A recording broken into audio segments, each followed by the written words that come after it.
Did you get your count? Well, I mean, there's about 35 feet, and nearly 99% of folks raised their hands. So. All right, okay. Okay, we'll continue now.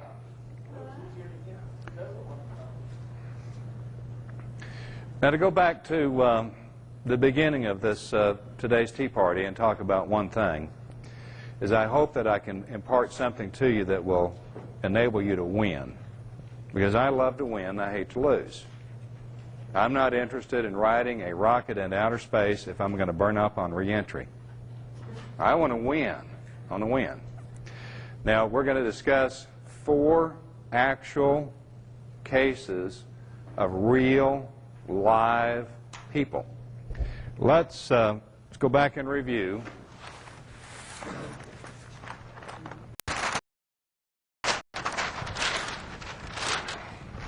Courts of inferior jurisdiction, where we have to start out. How do they get jurisdiction? That's right, from pleadings sufficient to invoke their power to act. And where do they get these pleadings? They get them from the people that are litigating when they do it right. We have a common sense, which means that before we know what any statute, rule, constitution means, we're going to have to look at what the Supreme Courts have ruled and determined that it means, and we find out where in the state annotated. Jurisdiction is a 4-legged table. You've got to have 2 people. You've got to have the subject matter, and you've got to have the competent witness. If any of those elements is missing, the table falls down, it's void, and is subject to being vacated. Now we're going to start looking at some actual cases. The first case that I'm going to tell you about is Tim. Now, before I tell you about Tim, there is a pass-out in your materials that I hope is handy. And this is a letter to a collection agency. Anybody ever heard from a collection agency? Okay. There is a letter to a collection agency that I have used by count 9 times. There has yet to be reported to me a single response. This letter will empower you to learn. Do what? Yeah, I think it is. Yeah, it's this page. It's this page. This empowers you to learn what are the people that are calling you on the phone and writing threatening letters have the authority to do that. If you send them this letter, you will find out fast whether they do or not. Because you'll probably never hear from them again. I've used it 9 times. Nobody's reported to me that they've ever heard from them again. Which tells me that those collectors were trying to run a con game. If they had legitimate rights, they would have pursued them, but they didn't have legitimate rights. And once they were confronted with something that was sufficient, then they decided that they better go pick on somebody else. Now this brings us to Tim, a real live person that I work with. And this happened 3 years ago. Just happened to run into him at a hockey game. And I don't go to very many hockey games, but anyway, ran into him at a hockey game. And Tim said, with a great deal of urgency in his voice, "You're a lawyer, aren't you?" No, I'm not a lawyer. "Well, you do legal stuff." "Well, yeah, I do legal stuff. What's your problem?" He said, "Well, I've been sued." "Well, how do you know?" "Well, they sued me. I got this summons. Said, you've been sued, and I'm going to have to go to court. They sued me." I said, "Well, maybe. Maybe you've been sued, maybe you haven't." Now, why did I say that? Well, because I suspicioned that it would be the typical BS. And again, what was I relying on? I was relying on the law, because the law says in a disputed matter does not become a case or a proceeding until the law provides for a hearing before a court, and therefore any matter is first judicially determined in a court of some nature. In other words, until you've put the four legs under that table, it's not even a case yet. It's not even a case. Now again, I'm not saying this because I love it. I do. But I'm saying it's because of the law. This can go with those others for copying back there.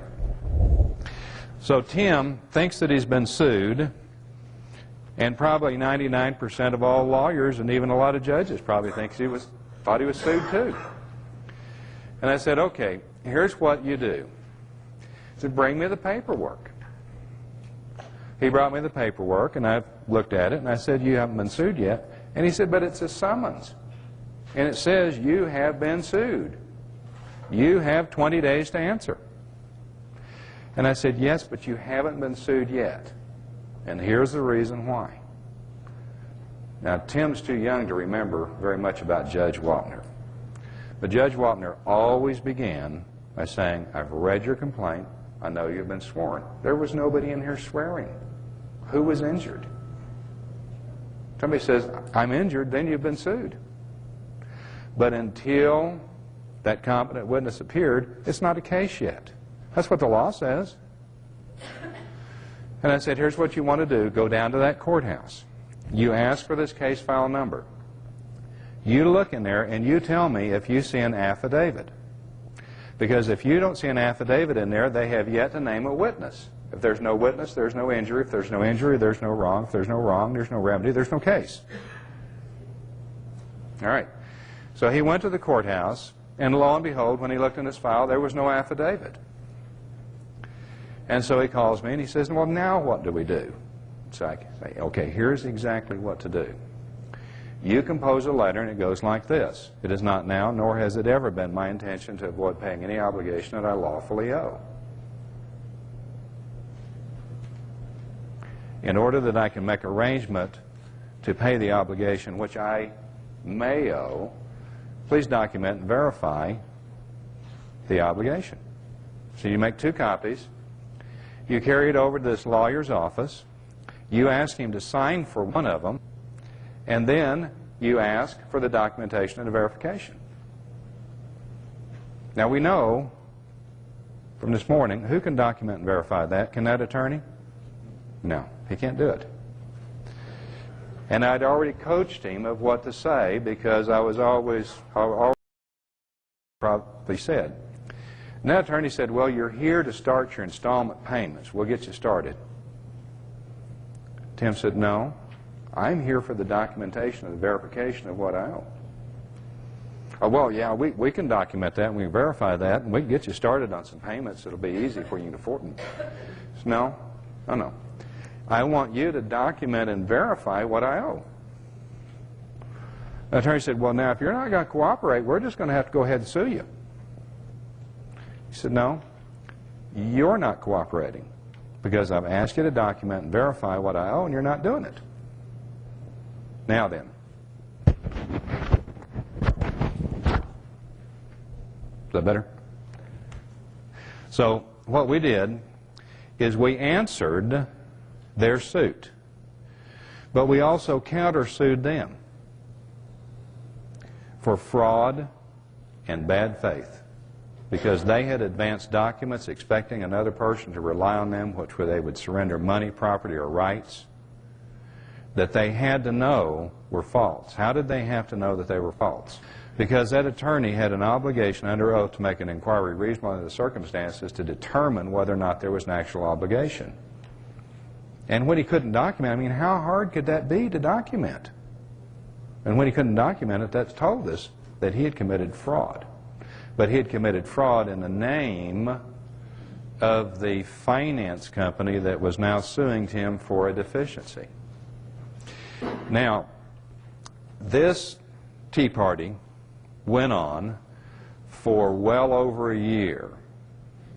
And twice they tried to get a summary judgment against Tim. The lawyers wanted their money, and it wound up there was a team of 3 against him, and that's usually how it works out. These guys are so confident in themselves, pleading against a pro se, that they have to show up with a posse.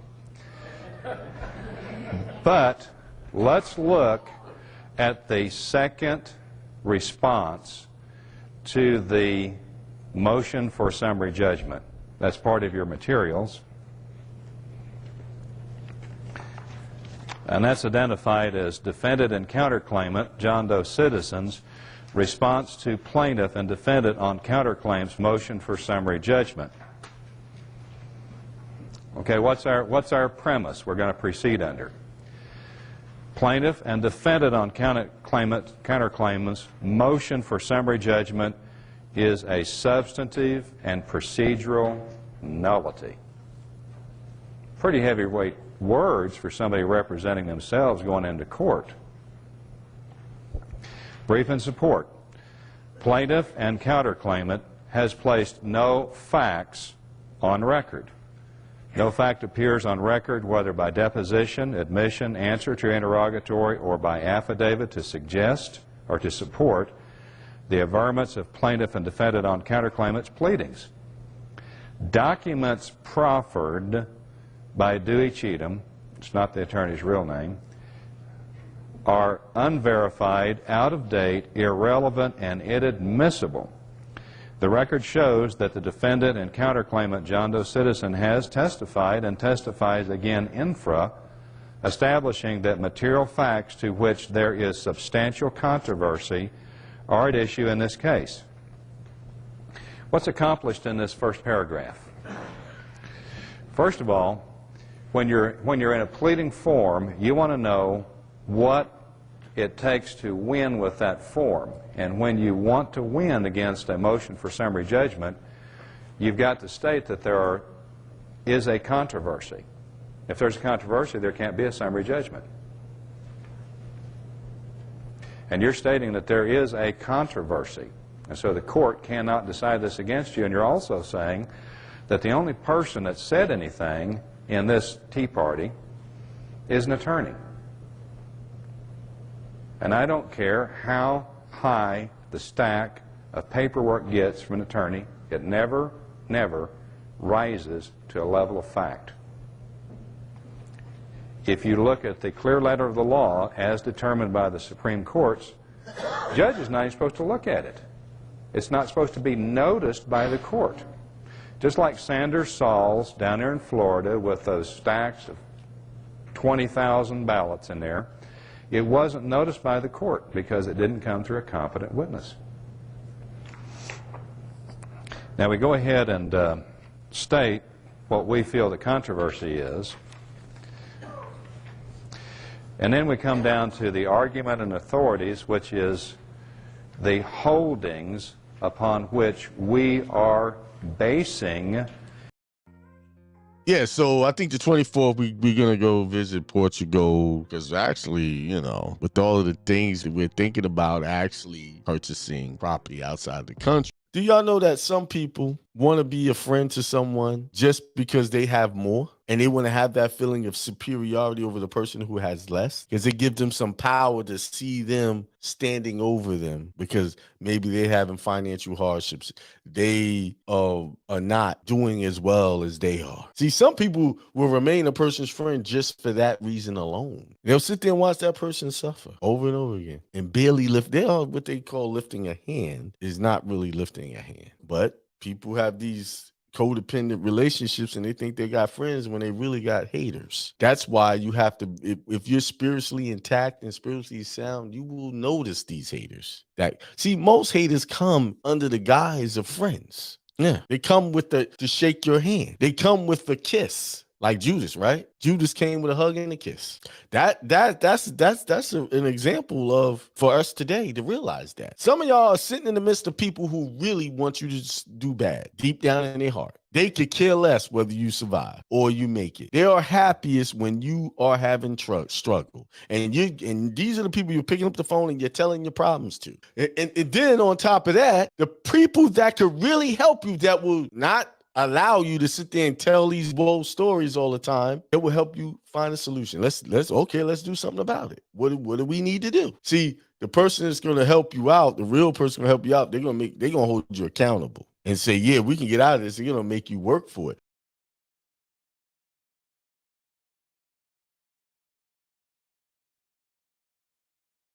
Peace. What's up? All right, just checking my mic. How's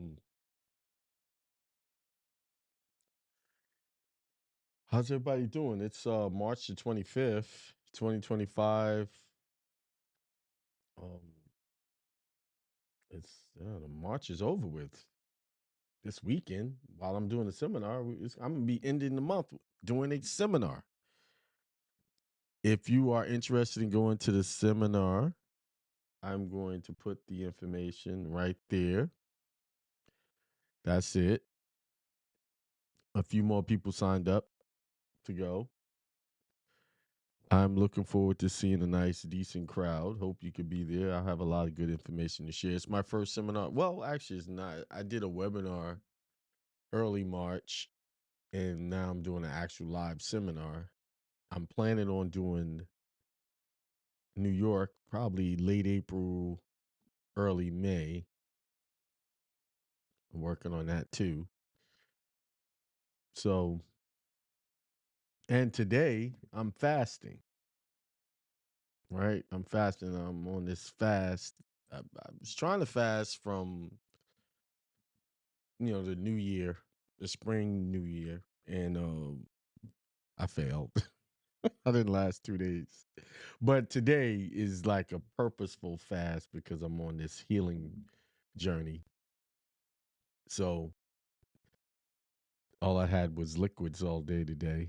And but it's been great because I've had some like revelations. I feel good.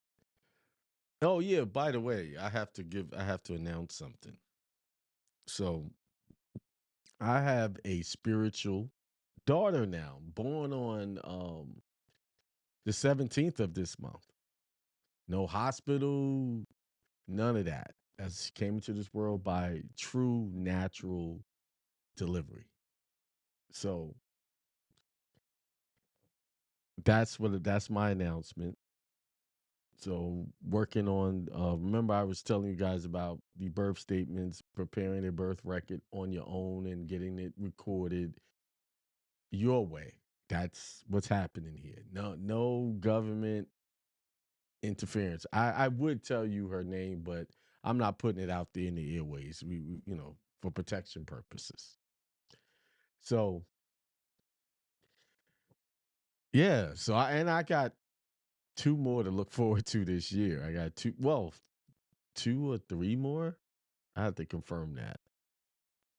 So it's been a while, like a minute since I was looking for the opportunity to support a family with bringing a child into the world and not having to go to the government to get their paper. And the way I'm gonna have it set up, they're gonna still be able to get a passport for this child. I remember years ago, I had a buddy. My buddy, he had a child, and I had someone I was working with. They were trying to help him get the passport. He failed every 100%. It failed to get that baby a passport with the method he was teaching.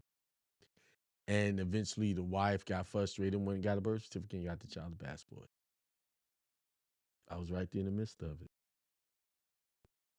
You see, I'm just looking at how this journey, this process I've been on to bring me right here to this point,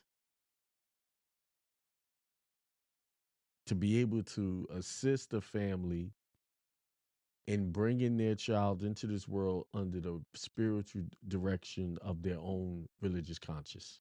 And that's how it's supposed to be.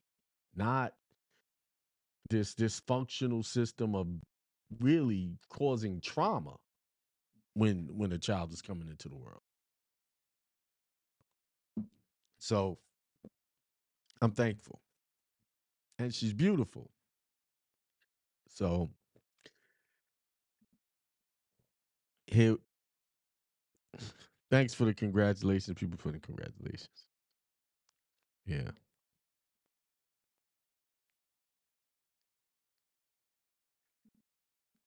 Now, I'm not totally 100% responsible for that. The woman that they did all the work. It's just the timing of how everything came. And I remember like over a year ago, I went to someone I thought would benefit from this process, and they literally said, "Well, why would I need that when I'm already getting what I need without it?" I was like, "Well, you have no real record of the birth. You just have something from the midwives or whoever to say that you don't really have an established record, like an authenticated record. At some point, you're gonna meet some opposition, especially when you're traveling to other countries. See, the way I'm doing it, you'll be able to international, no problems, or we, because someone else is helping me. Um, so I got a little disappointed, but that wasn't the person that was supposed to get it or get that type of knowledge. That's what I tell you. Like, if you just every opposition you meet means that there's a better opportunity somewhere else. That maybe the door you're knocking on is not the right door. And the situation or the individual that needs to show up, they're going to show up with in fully in alignment with where you're going. Not halfway, not part way, fully 100% full co-op. It's so amazing when you when it enters your life, like when you see that 100% alignment.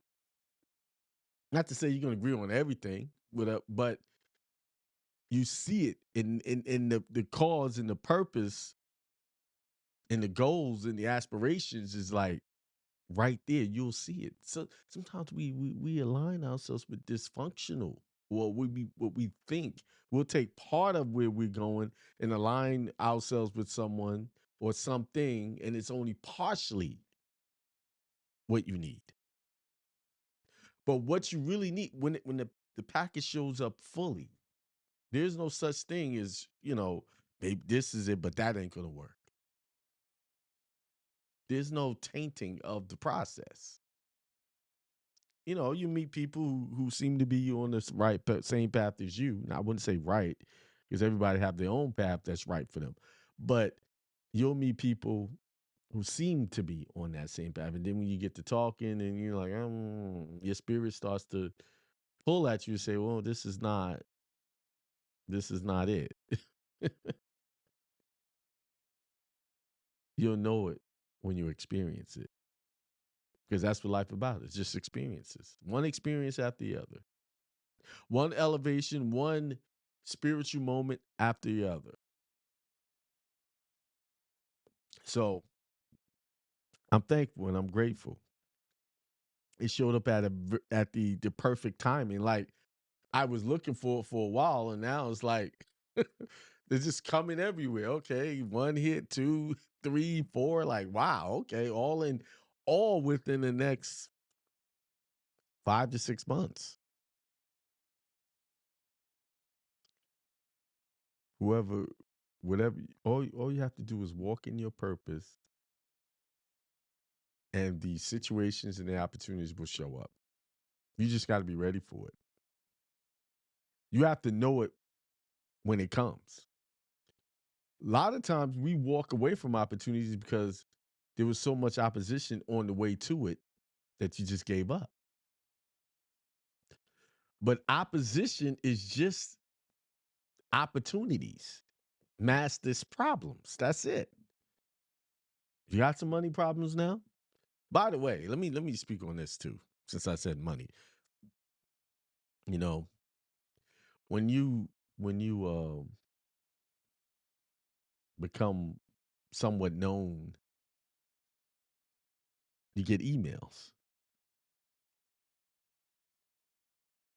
And sometimes you get negative emails. And I got one. Oh, you always talking about money. And then they sent me the scripture about, the love of money is root of all evil. Wow.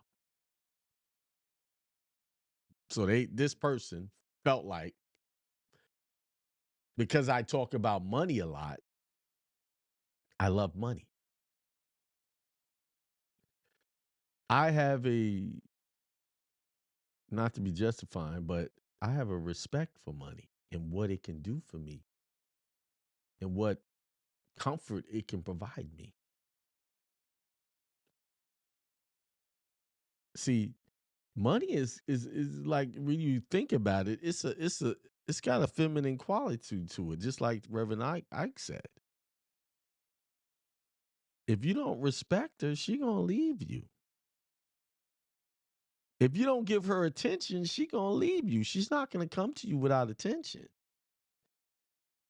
Think about it. You don't give a woman attention, you forget it. Eventually, she out of there. Same thing with money. You got to give it attention. You have respect for it and what it can do.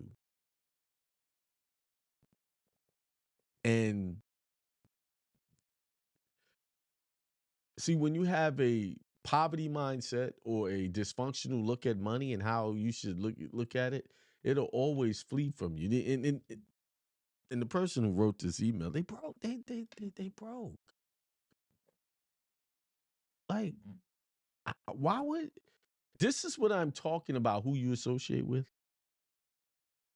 You can't associate with poverty-minded people because they will spread their poverty-minded ideology onto you, and next you know, you're sitting there worrying about paying bills, struggling, and you're asking, "Why am I struggling? I was doing well before." Because you connected with the idea of poverty in some form.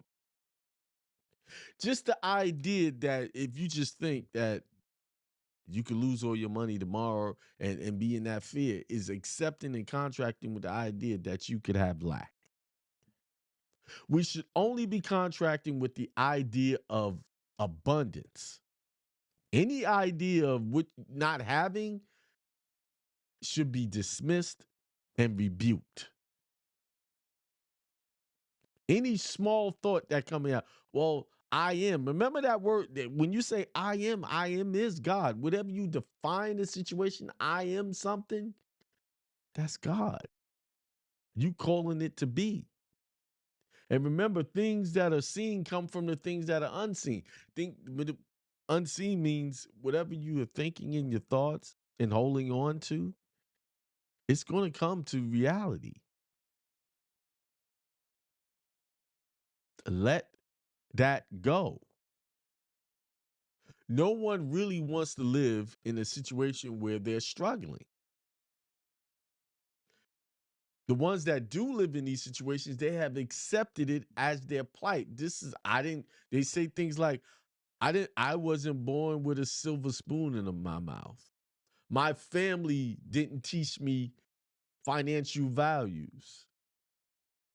They'll find, even on a religious level, some people who believe that, this world is about to end. I'm not working for riches because God's about to destroy everything anyway. So I'm gonna just sit here and wait. Y'all think I'm kidding. I'm really speaking a fact. I've heard that said.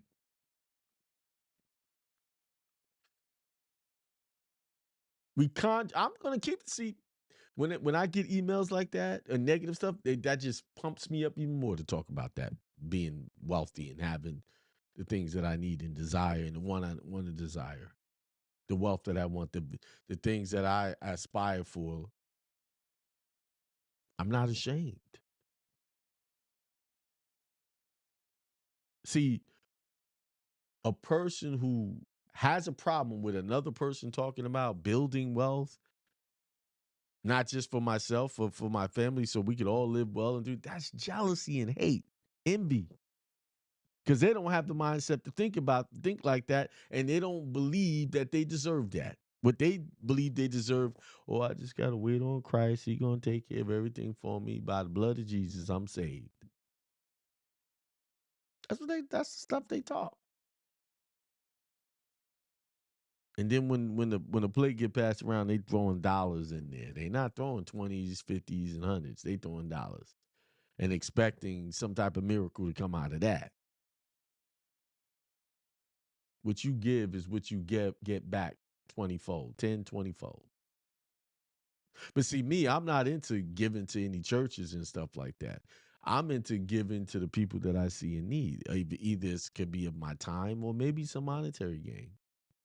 When the last time you went to a restaurant and ate out and really blessed your waiter when they did a good job, like really blessed them, surprised them with a blessing?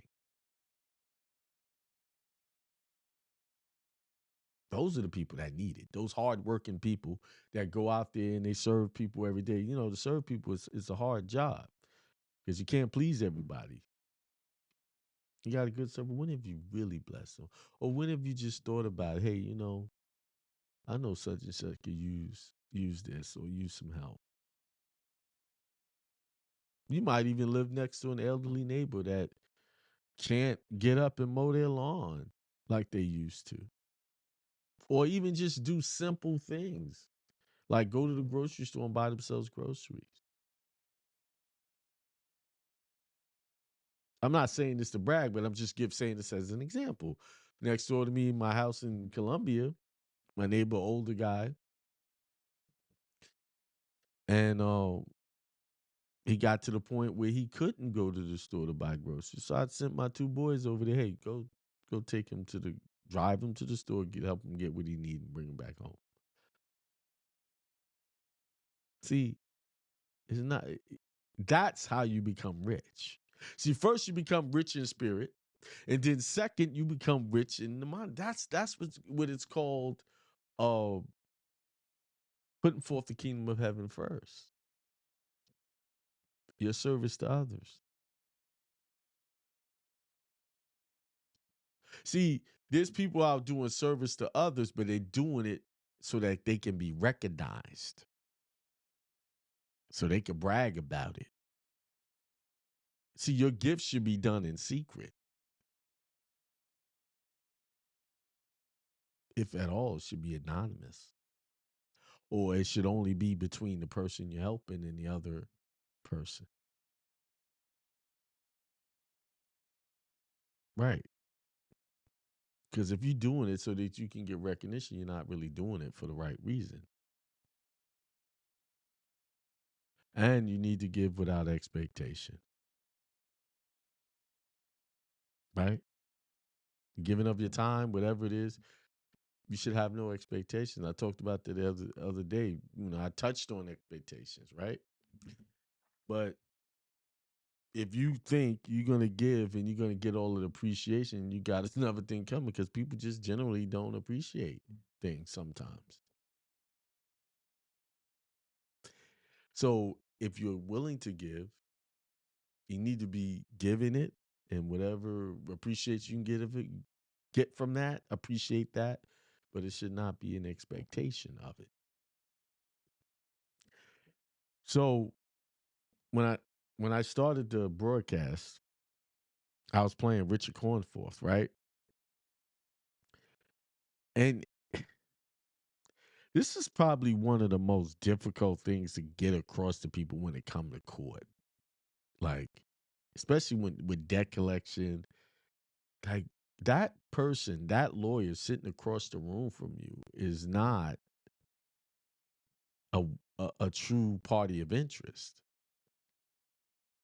And when the court allows just a lawyer to sit on the other side and just talk about you, he's basically slandering you because he has no real evidence of anything. He hasn't like investigated and got proof and certified evidence that any of the things he's saying is correct. But because we're so programmed to just fall in line because they're a lawyer and we're in court, they get this. I talked to someone today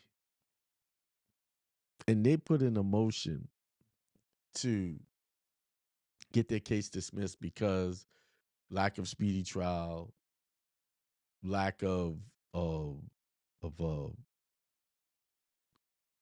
a warrant when they were they came upon him. And then also there was a motion about they tried to throw an attorney on him, and they also made a plea deal for him. Not a plea deal, but put in a plea of not guilty for him. So he put in a motion. More than 30 days have gone by. The prosecution has not responded. So put in a motion for default judgment because the prosecution hasn't responded. And the judge says this: your motion is without merit because we've been giving you all of your court dates. This is the judge saying, this is not the prosecution.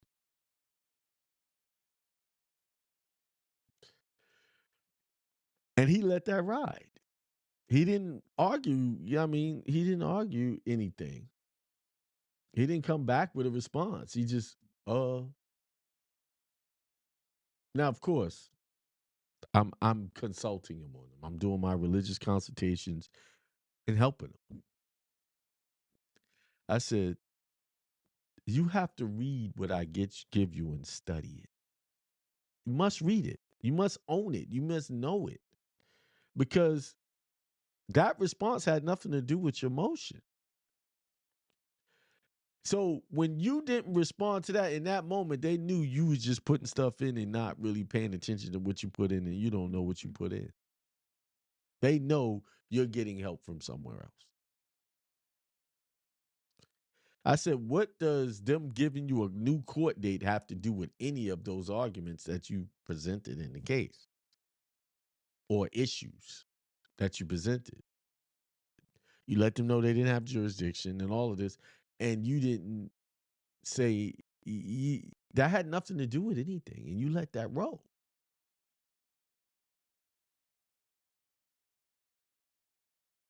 And these are the types of games that they play with people.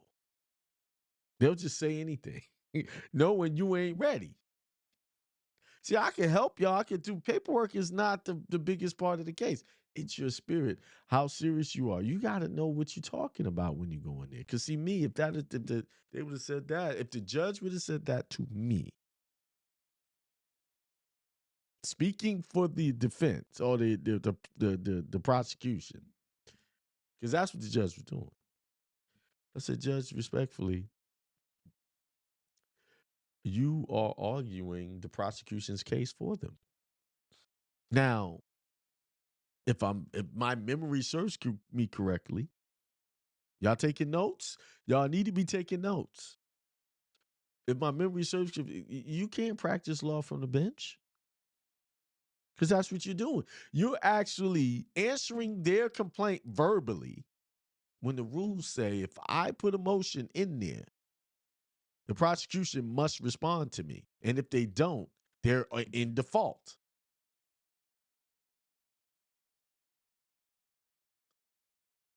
Period. It doesn't matter if what's in that paperwork has merit or not. It needs to be responded to. That's the rules of the court. If you're being charged with something and you got you an attorney, he ain't never put any paperwork in. This is why they make deals, because he has never rebutted the charges at all. You have to put in your answer. A complaint. If there's a complaint, there must be an answer. And if there is no answer, the complaint wins by default. Do y'all understand that? It must be an answer by way of motion to dismiss, Rule 12B, or just an answer.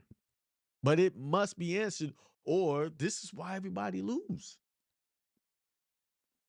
Because you don't say anything. You let months go by, they keep sending you back and forth to court. You're supposed to listen. Every case I've had success in, those complaints, whatever it is, parking tickets, whatever, was answered within the 30-day period of them getting that charge. And that's how it goes. But because they got these systems, come to court and first appearance, second appearance, you just stand up there. They know they got them a dummy.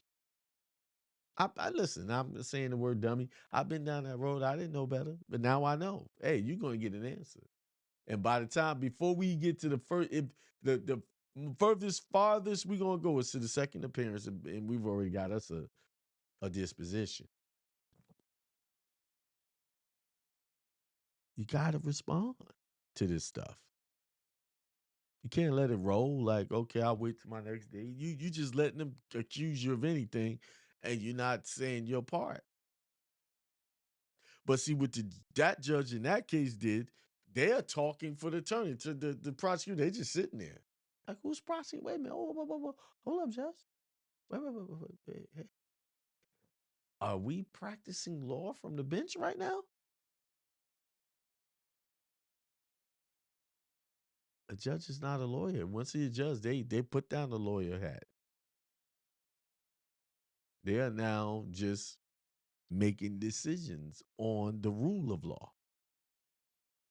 And one part I want to bring out about Richard Cornforth is he talked about common law. A lot of these gurus, all these so-called people teaching, oh, we common law this and common law that. Common law just simply means that the Supreme Court makes the rulings on cases, and whatever the Supreme Court rules in that particular case, it becomes law. So you could use that in your paperwork. Trinity versus Pagrago or whatever. Jake versus Jones says this. But here's the problem with I mean, case law, I have used it, right? Successfully, but I only use it in certain instances. Like if there's a criminal case and there's a clear constitutional violations, I'm not using case law for that. But in a civil matter where someone's trying to sue me, I'll use case law for that. But in criminal matters, you want to stick to the one thing, Constitution. Did they follow this? Did they protect my rights? No? Okay. Case, we got a tainted case here. They lack jurisdiction at that point. You out of here, this case over. See, when you start entering, what I see is, and I talked about this, I believe, last week, is they want to throw everything in their case they could possibly talk about. Most of it is just nonsensical nonsense that just sounds somewhat good, but to the trained eye and ear, it's junk. To me, it's junk. 3 and 4 pages of just maxims of laws and stuff like that. That sounded good 10 years ago to me. But now I'm so far away from that type of stuff. When I see it, I'm like, man, like whatever, throw this in the trash. Remember, you're in a matrix. And the minute you stand out is the minute you get attacked.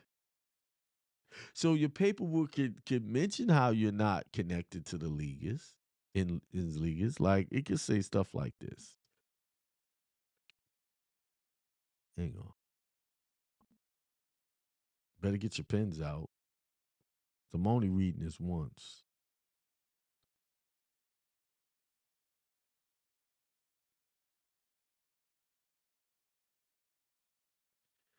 Maybe I ain't supposed to read it because I was just looking at it this morning. And it's not showing up. I know it's in my let's see. Let's see. It's not even showing up. I just had it pulled up. Let's see. Let's do this. I just had it pulled up this morning. I had to look at it. So, if I don't find it, okay, here we go. Let's see if this is it. Nope. Not it. Okay, let's do this. All right, there we go. Found it. If I wasn't going to find that, I wasn't going to read it. See, I say stuff like this in my paperwork. In the caption part, I'm not sharing my screen because it's got personal information on this. It'll have the in legus name, and right in the caption, it'll have the name of the person in all caps and then ins legus. I'm letting you know I know that's an ins legus. Right? Letting them know. Comes now, spiritual man, John Doe, by special appearance and not, y'all writing this down, and not submitting to the court's jurisdiction, and respectfully moves the honorable court for the entry of a default judgment against the plaintiff for failure to timely respond to the defendant's filings. In support of this motion, the defendant states as follows.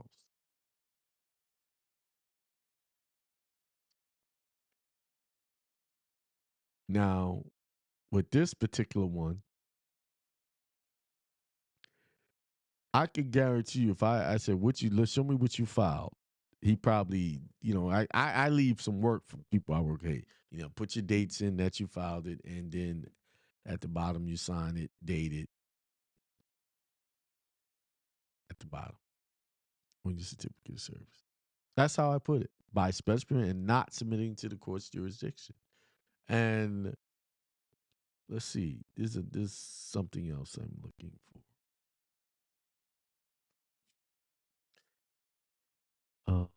Let's see what this one says.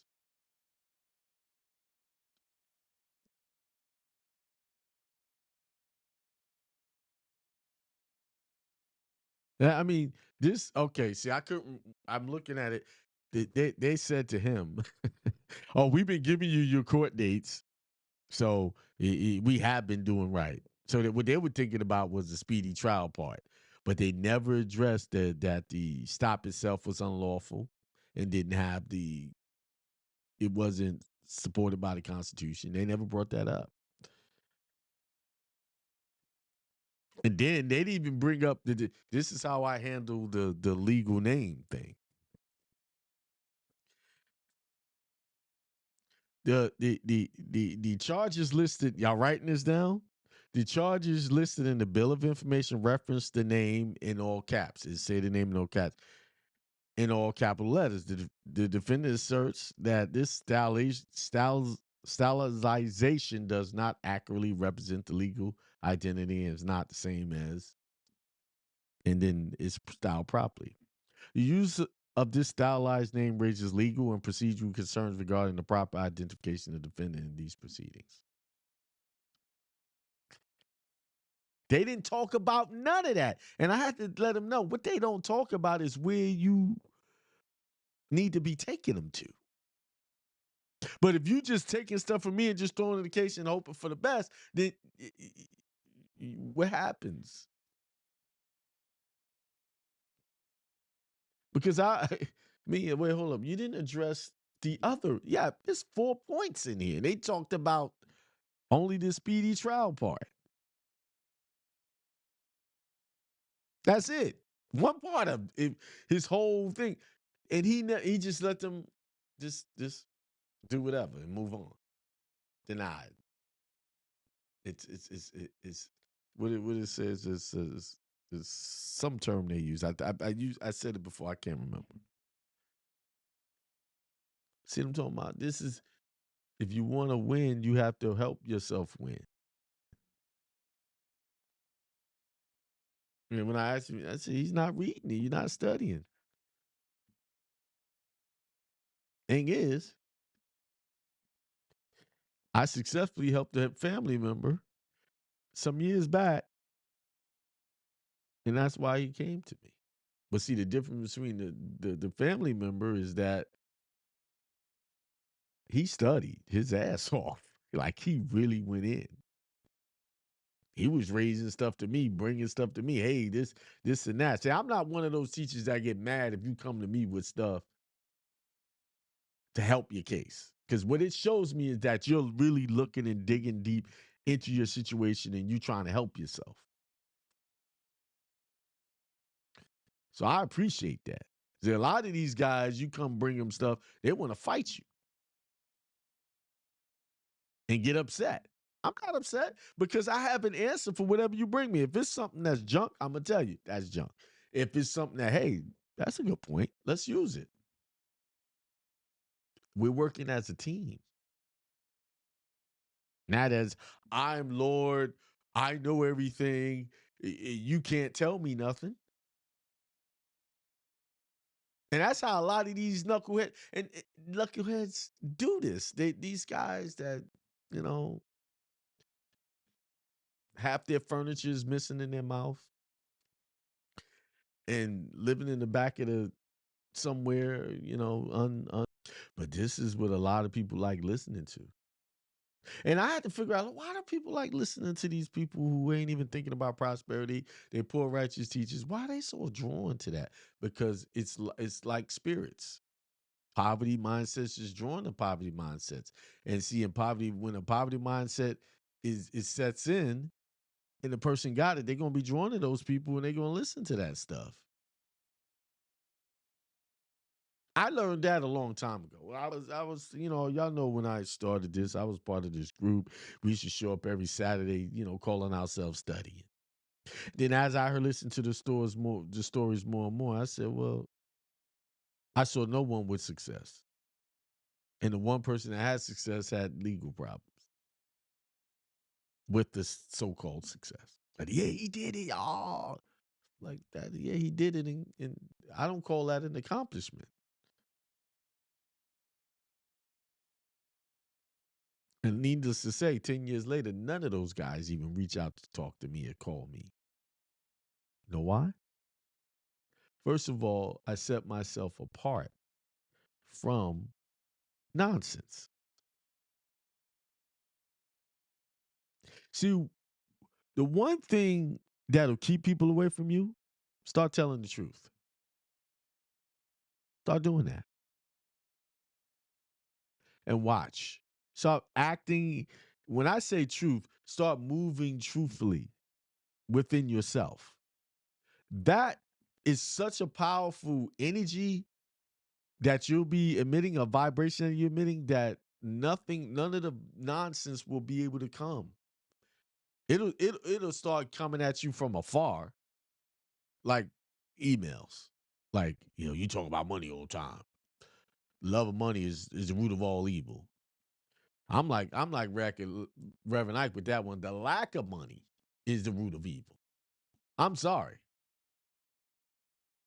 Because it's in those poor neighborhoods that I see all the problems.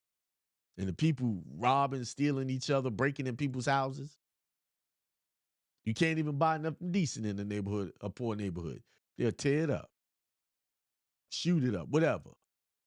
It's the lack of money.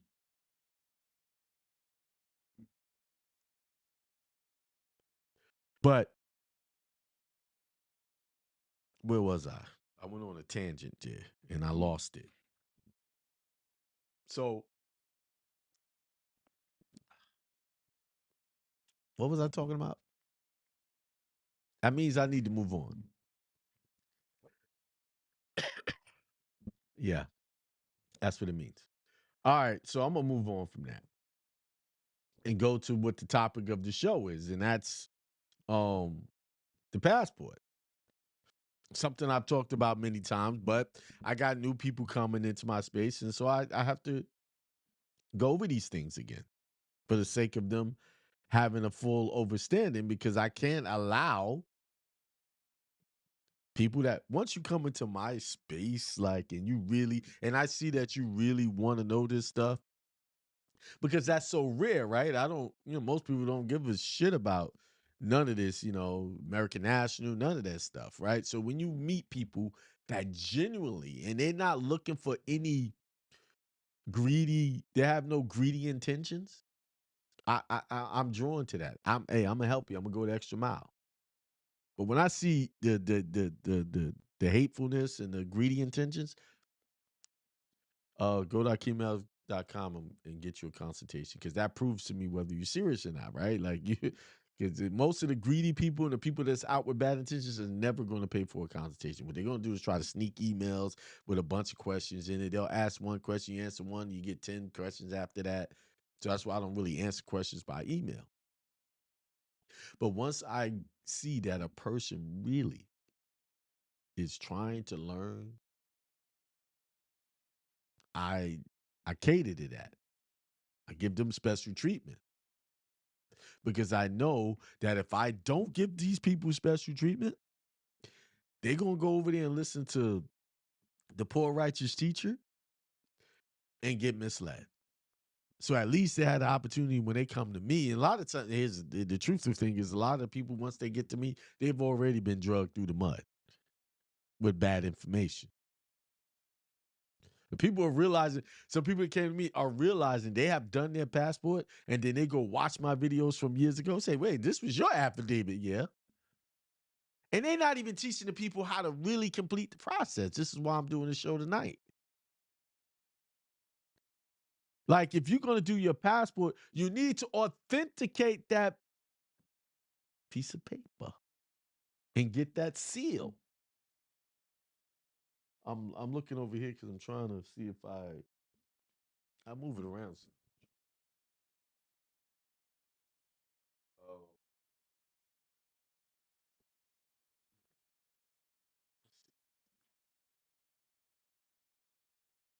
Yep, there we go. Get that seal on it. Get this seal. See that seal? Let me see. Let me put this down. See? Get the seal. Because on this right here, if y'all can see that, there's laws on that. And one of these laws point towards that this is considered authentic evidence. So anybody try to challenge your nationality, you got authenticated evidence. Like,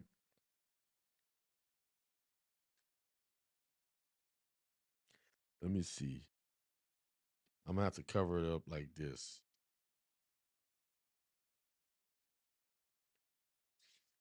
Trying to see. I got a couple of copies of this. Yeah, I'm gonna cover it up like this and try to show y'all something. See, this is my authenticated copy of my passport. And if you could see if it says explanatory statements, they wrote that. See page C21. Passport explanatory statements, letter, blah, blah, blah. See it? All that's attached to this authenticated. Now, someone would teach, some places will teach you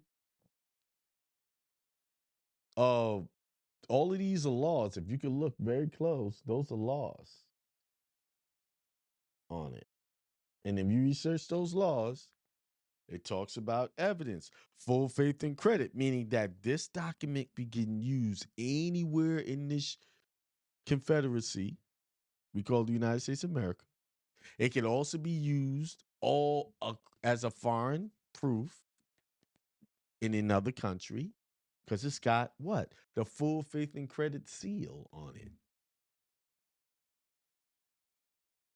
And y'all can see when I did this, right?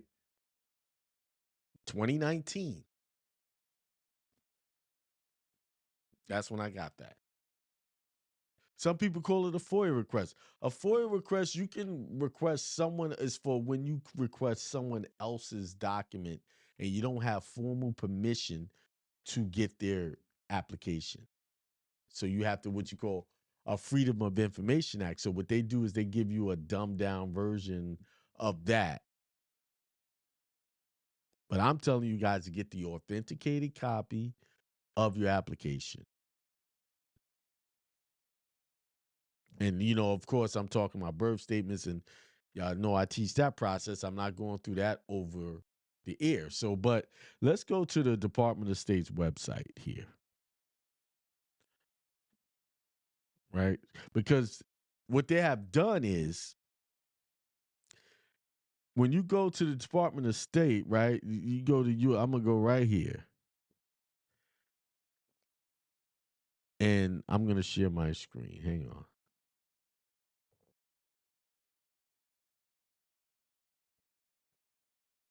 See if I can pull this out.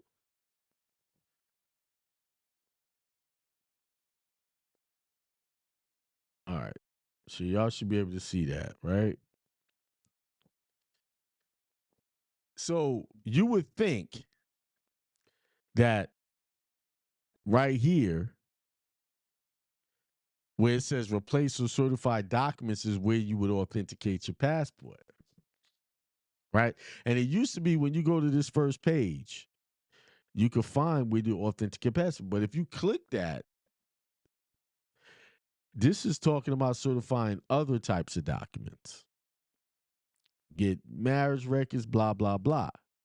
Request for authentication services. And I remember I showed you guys a while ago all the things that can be authenticated, right? I'm not doing it right now because right now the haters is on my they on my they trying to ride this train and get taught by me through my YouTube videos. So I'm not going to show you that part. You know, all of you who are part of my private membership, y'all get to all of this information. You know, dog barking. Um, so so this is where you'll get lost. Like, okay, I'm trying to authenticate my passport, I can't find it. So where it is you go back to that first page. I'm gonna go back. I'm gonna go back to the first page. Where's my mouse is low? Okay, there we go. And this is where you got to authenticate the passport. You hit renew or replace a passport. You would never click that. They hit it. Remember, it was wide open. It used to be at the end on this line somewhere. They hit it. And you click this, and then it says get copy. It don't even say authenticate. It says get copies of your passport record. Right at the bottom, right there. Click. And you click that, and it should open up a window. A new window opens up. And there it is. It shows you how to, you click. Of course, you had a passport issued after March 1925. If not, you know, you before that, you kind of up in age. But most people is going to be March 1925. After March 1920. Isn't it interesting that they picked March, which is the new year, really, as the starting point? Isn't that interesting? And then there it shows you how to get your passport authenticated. Right there. These are the instructions. And they tell you it takes 12 to 16 weeks. That's the instruction. Follow these instructions and you will get your passport authenticated. So you have to actually send a written request to them. There are no fees to request a regular copy of the passport records, but if you want it certified, it's $50. Make checks out to the U.S. Department of State. Submit a request if you want someone's passport records, this, that, and the other. So they changed up the process. You send them $50 for a certification for the certification fee. Before this said something different. If you go to I have a very old video on YouTube that shows you the process. The way I think they're doing it now is you get it certified, then you send it, once you get it in the mail, you send it back to them for authentication. I think that's the way they're doing it now.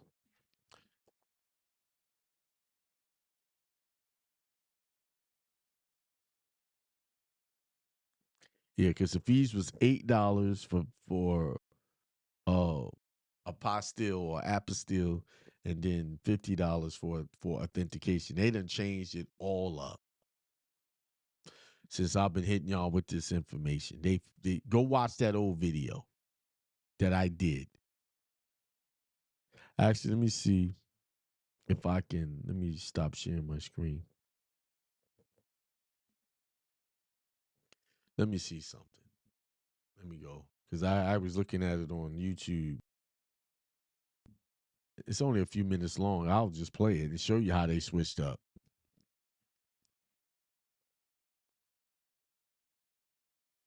me go to my history. History. All right, because I was watching it right before the show.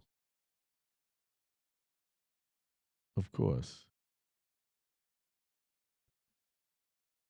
No, I don't want to see that. Of course, it's not in my history, and I know I watched it. So let's go to your videos.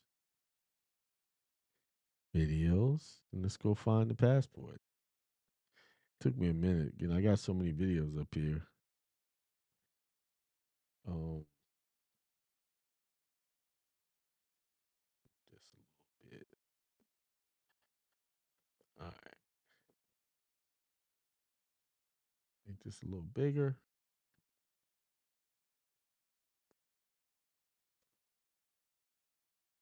Why is my screen not? There we go. All right, let's find that video. Let's find it. I think I did that back in okay, I'm almost there. Okay, it says nationality seminar. I'm trying to figure out why it wouldn't give me my history. I was watching it as a watch video, but maybe they do it when you're the owner of the channel. Proper.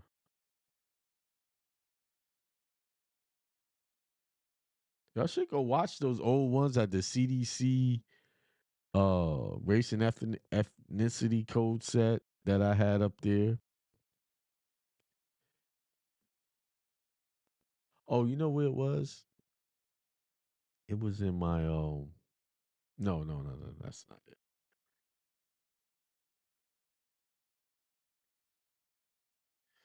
So I know I did it prior to 20.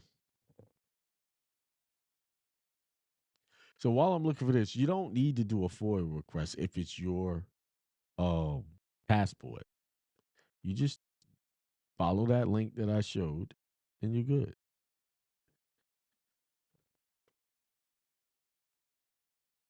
What document do you need? What will your passport look like? All right, here it is. The name of the video is Passport FOIA Request. This is the old one. And I even left a link in it. And in this description of this show, I left a link where y'all could just click it and go straight to where I was. So this is a short video. Prices felt easier everything. Why they got these freaking commercials stuff? About 40. Yeah. All right, pause. So I'm going to share this.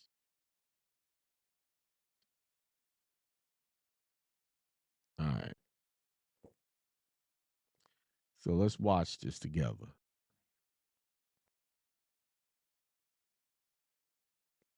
This is Hindsight Radio. Represent the information station changing the nation. Peace to the gods. You're listening to Hindsight Radio. Peace to the gods. This is Akeem from Hindsight Radio, the information station changing the nation. I am here making this very, very short. I made this 5 years ago. Obtain certified copies of your documents. There's a link right there at the top. I will leave the link down at the bottom of this video. And here it is. You can get copies of your passport records. Here it says Passport Services maintains U.S. passport records from 1925 to present. Records are protected by the Privacy Act of 1974. Records may include passport applications, consular report of birth, consular report of death, certificate of witness to marriage, certificate of loss of nationality. Passport records do not include evidence of travel, such as entrance or exit stamps, visas, or residence. So most people will fall into this category. How to get passport records. Passports was issued after 1925. So there it is. There's all the information. I'm not going to read all that. It takes about 8 to 12 weeks. It tells you exactly what to do. You must provide a copy of your ID, get it notarized, or sign it under penalty and perjury pursuant to 28 U.S.C. Section 1746. Read that. That is the unsworn declaration. And if you're going to use 28 USC section 1746, make sure you do the without the United States unsworn declaration. Do not use within the United States.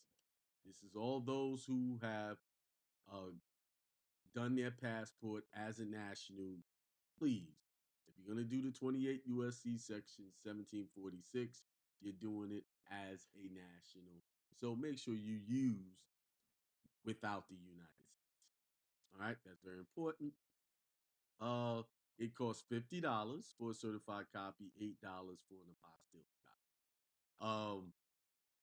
Some people want to apostille things to the Netherlands, so I would get the apostilled one copy for $8 if you're gonna do it to the Netherlands. That's for those who are understanding what that means. For all those who don't understand what that means, please do not leave me a question in the comments. Ask me, what does it mean to apostille to the Netherlands? That is not something I discuss publicly. That's for all my private one-on-one people who are in my circle. We talk about that.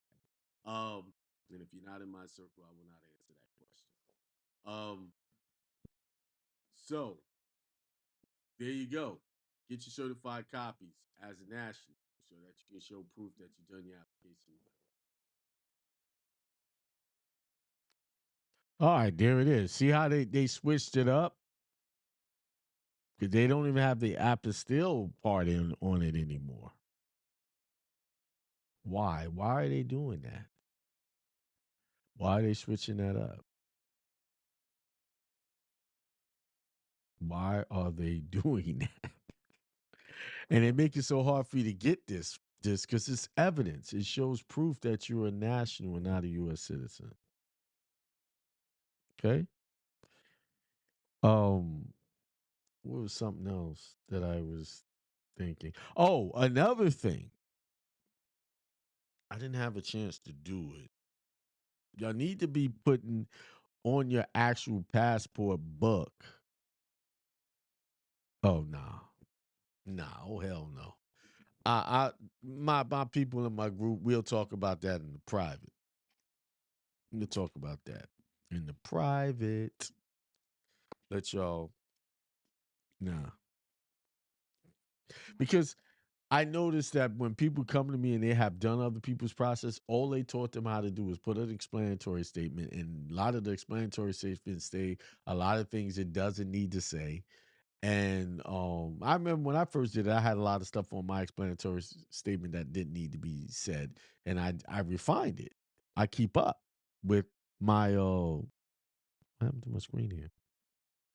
I keep up with the matrix. See,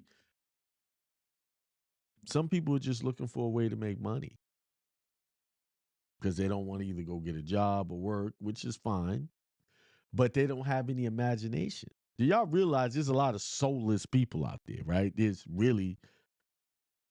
people with souls and there's people without it. There's people without conscience and people with conscience. There's people with no ethical, moral values. They'll do anything for a buck. That's the world we live in. And they got fangs instead of teeth, regular teeth. They got fangs looking to sink it right into your pocket. There's people that are cannibals spiritually and physically. Not all of us is the same just because we got 2 arms, 2 legs, 2 eyes, and a nose. Not all of us are from the same line or lineage. The Bible spoke of that special lineage, the people that come from that line in the different tribes. That's real. Although, when a European got his hand on it and Council and Nicaea and all of that got their hands on it, they switched up some stuff, but those tribes are real. Those covenants are real. That's a different breed of people. That's a different and that breed of people are not. Let me say it like this. There's a breed of people. There's a class of people that are not going to elevate because they can't. Why? Because their ancestors were cast down here and stuck in an abyss. But they left children behind that kept reproducing. And just because if someone got the same color skin as yours doesn't mean that they're your brother or they're even close to being spiritually connected to you. That's where we've been making our mistakes. We think because they have that same hue that they're the same. There was some genetic modifications in the color realm too, for some of these groups of people. Some of the people that are dark are really dark Caucasians. How do you know? By the fruit they bear, by the words they speak, how they move. You'll know it. If you're spiritually in tune, then you'll see it. But sometimes we let our guard down. I mean, that weapon has been used against us for centuries, right? Oh, take this last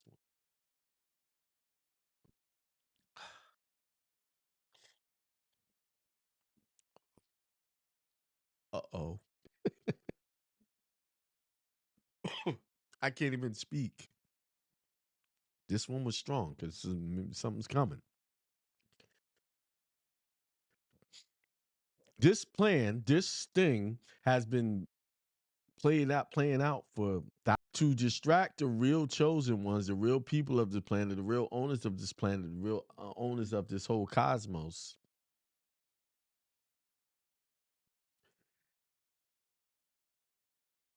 People have been sent into this world that just like the Christ mind came into this world, the adversarial mind came in to deceive. And what better way to deceive a people to send somebody that look like you? You know you're being deceived when you've been sitting in this situation for decades in the same community. You see nothing has changed. Actually, it's gotten worse. But you got all of these so-called leaders and people who are speaking for us. What are they doing? They're being paid to keep you in that very position that you're in. They're millionaires. They're sitting around living good. They ain't worrying about bills. And then coming to you when something major happened, they come out and they speak and they have their news conferences and they talk. And that's just to keep you from tearing up those corporations' businesses. Or it's keeping you confined in your prison without walls, which is your hood. So you don't come and tear up their stuff in the other neighborhoods because you're not being treated fairly. Let's yeah, we're gonna take him to court. I mean, y'all look at these cases, right? The win streak that they have against the losing streaks that we have as a people is astronomical. And that's when you realize that the plan is for you to lose. That's the plan. But it don't have to be your plan.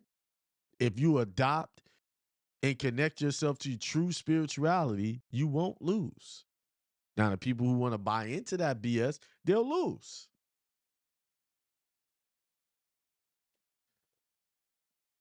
You're supposed to be separate and apart from this system. That's the rule to inherit that from that trust, to be a true beneficiary. You have to adopt and accept that contract. But see, the problem is we have accepted all of these other contracts that they put out there. The contract of the universal education system, which is Department of Education. As you can see, you got a president now. He's dismantling it. He's doing all what he want with it. See, man's structures are always temporary. And anything that man builds is for his benefit and his benefit alone, not yours. The whole idea is to give the illusion like you have control. Oh, that reminds me. You guys need to be, if you guys are in my group and you've established your churches, you need to change those bills into the church's name, those phone bills, because now what they're doing is they're confiscating phones. When you go out of the country, you come back in, they want to scan your phone, search your phone. Like, what? Oh, no, you won't. This is God's property. It don't belong to me. It belongs to God. Unless you can get permission from him, you can get it. And you need to put stuff. That's why I talk about putting certain things on your passport. I've never had that problem. Thankfully, I've never seen that, but that seems like that's becoming something. And then you hear the comments like, yeah, they could do that. They could search you. No, they can't. Not. They can't search my personal stuff with all my banking information, personal information. And guess what? See, this is how people, when you don't understand the law, let me give y'all something. Y'all need to write this down. In any child custody case or anything where there is a minor involved in any legal proceeding, that case is not public record. Now, some of y'all saying, why the hell why are you telling us about a case and we talking about scanning phone? Because it has everything to do with it. So if a minor is protected by privacy, that means if you got your kids in that phone, baby, this is privacy. The kids have a right. You can't get in this if you're not going to use all the other methods that I'm teaching you. That right there should shut them down. Because you can't, any legal proceeding, I can't go to the public records and look it up because a kid's name is in that case, family court. That's why you can't generally look up family court cases where there is a minor involved. And most people have children there, minors in their phone. Oh no. Medical records, HIPAA. No, you don't have all. See, I could just use those two things alone to shut that down. But when you are not versed or learned on what rules and regulations and rights are, that's why y'all need to be studying these things. Y'all writing it down? Y'all got what I just said? HIPAA, my medical records, my personal medical records in here. You don't have right to access my stuff. Hell no. Get the hell out of here.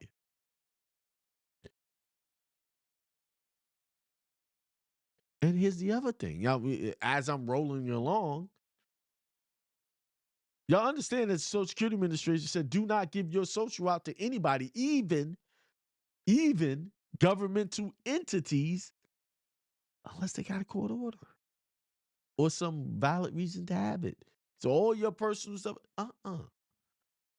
you don't get to do that. What's in my phone that you need to search that I'm bringing in here that's going to cause a problem? No, you're only looking at my phone just to see illegal activities so that you could arrest me. I have a right to remain silent and not give you jack shit. And see, what people do is they get scared. Well, they're going to give you a heart and they're not going. And I read the article. The article said, yeah, you'll be delayed and this and that. That's the scare tactics. Delay me, bitch. I'll sit here and wait. Okay. I ain't got no employee to clock in and clock out at. I'll figure it out. See, people who got jobs, they be afraid of losing their job and all that stuff. See, but if you're living in the system of what God had really designed you to do, have your own business, making your own money, you don't have to worry about that.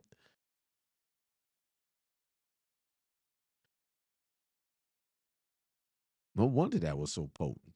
Shoot, that's it. I've been drinking this all night. It ain't hit me that hard. I know when I have something to say, is how potent that drink it hits me.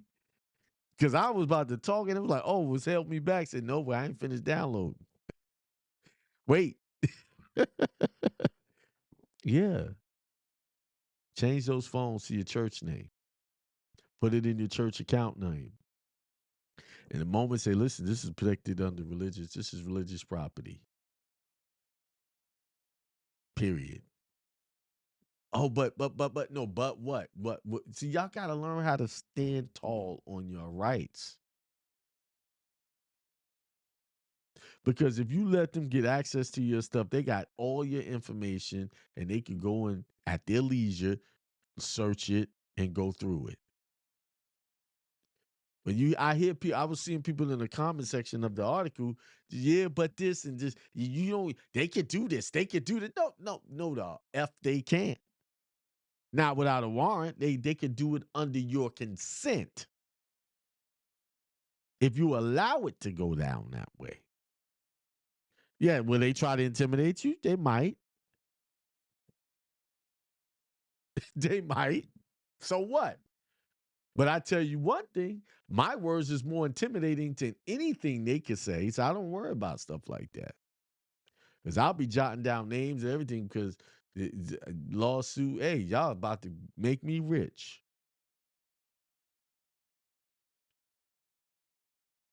No. Well, you don't have a right. You can be searched this and that. Nah, you're not checking my phone.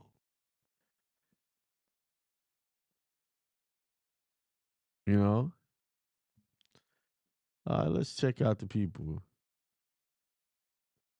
Somebody said they finally got, Teresa says she finally received her authentication certificate as well. Thank. Nice. And she says she appreciate me and all the guidance I give. Thank you. I appreciate you. Um, yes, that is proof that you are doing something right. Yeah. Oh, I have been with you for a minute and you have always been up front. Yeah, I try to be, yes. Stephanie Johnson said, peace, everyone. Not familiar with that name. You know, right here. Something else just hit me. I will tell you in private group. Okay. I look forward. Let's see who's out there since I'm putting up. Thing Indie Circle Ministry, peace, brother. Oh, Yazi Yabe says peace. Yeah, back to Indie Circle. He does roofing work. I need some roofing work. It's gonna be done next week. I appreciate the brother who's gonna come help me out. Tobias Brown said peace. Above and beyond with Karen. That's gonna be another spiritual baby coming into the world, coming in May. Am I correct? May? Correct. May. Congratulations.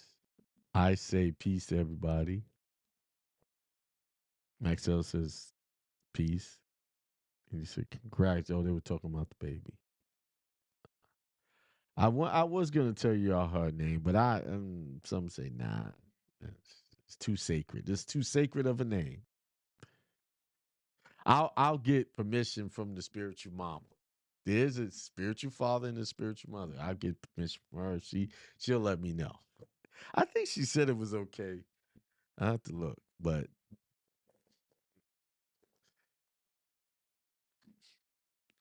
but let me check. I ain't stepping out of line. Um, Jody Stickermo says greetings. Congratulations. Here's a like an apple says peace to the gods and much light to all. And I think I got it. Everybody. And Jason G says, salute. Thank you. Salute back to you. All right, y'all. I'm out. I think I hit y'all with some. Oh, you know what I'll tell you? Listen, this is how I be. I study other people's stuff when it's good. Remember I told y'all about Richard Lucan? I still got this video.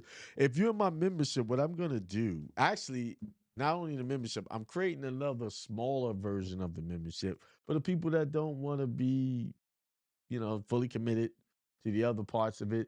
This membership is just going to be about nationality, no 1099 stuff. If you're just looking for that information, it'll be a monthly fee for that. It won't be expensive as the other one. And I'll put it on my website, and it'll have all of the videos on how to do nationality, all of the questions answered. That's what I'm creating now. So look for that in the coming weeks. Okay. And it'll be stuff like this. I'll put Richard Cornforth's videos up there for y'all to watch. I have all three of them. I love those videos. I wish he was still around that I could actually interview him. But he's not with us. He has gone on to his ancestors.